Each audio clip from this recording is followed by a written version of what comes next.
आकाशवाणी नागपूर आभार आणि पटवर्धन आपल्याला ठळक बातम्या देत आहे। आज जागतिक ध्यान दिवस साजरा होत आहे। संयुक्त राष्ट्रांच्या सर्वसाधारण सभेनं गेल्या वर्षी 21 डिसेंबर हा दिवस जागतिक ध्यान दिन म्हणून घोषित केला होता। ध्यान दिवस आत्मभान आणि आत्मशांतीचं प्रतीक आहे। या निमित्तानं न्यूयॉर्क इथल्या संयुक्त राष्ट्रांच्या मुख्यालयात जागतिक शांती आणि सद्भावनेसाठी ध्यान साधना सत्र आयोजित करण्यात आलं होतं।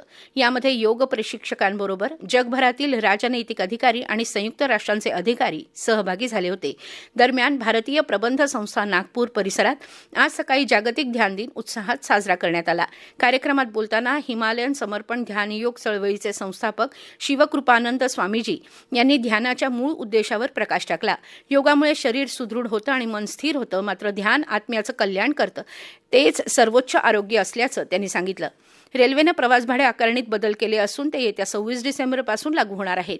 यात सर्वसामान्य वर्गाच्या प्रवास भाड्यात 215 किलोमीटर अंतरापर्यंत काहीही बदल झालेला नाही।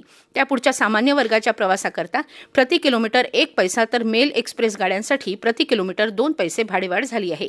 500 किलोमीटर अंतराच्या प्रवासाकरता 10 रुपये जास्त मोजावे लागतील। उपनगरी गाड्यांच्या प्रवास भाड्यात बदल केलेला नाही असं रेल्वेच्या प्रसिद्धीपत्रकात म्हटलं आहे। दरम्यान या भाडेवाढीचा काँग्रेस पक्षानं तीव्र निषेध केला आहे।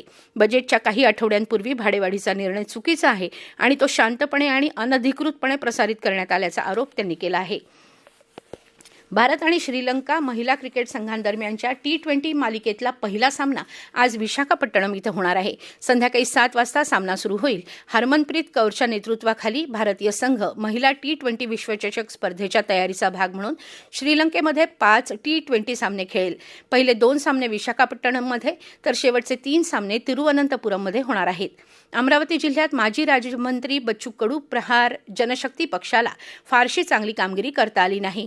बच्चू कडूंच्या प्रहारचा चांदूर बाजारमध्ये झेंडा, भाजपाला दिला हादरा। चांदूर बाजार नगरपालिकेत स्पष्ट बहुमत मिळवून सत्ता हस्तगत केली आहे। चांदूर बाजारमध्ये नगराध्यक्षपदी प्रहार जनशक्ती पक्षाच्या उमेदवार मनीषा नांगलिया निवडून आल्या असून त्यांनी त्यांच्या निकटच्या प्रतिस्पर्धी भाजपाच्या उमेदवार कांताबाई अहिर यांचा 815 मतांनी पराभव केला। मनीषा नांगलिया यांना 5081 मतं तर कांताबाई अहिर यांना 4266 मतं प्राप्त झाली आहेत। याबरोबरच हे बातमीपत्र संपलं। पुढील ठळक बातमीपत्र रात्री 8:42 ऐकता येईल। नमस्कार।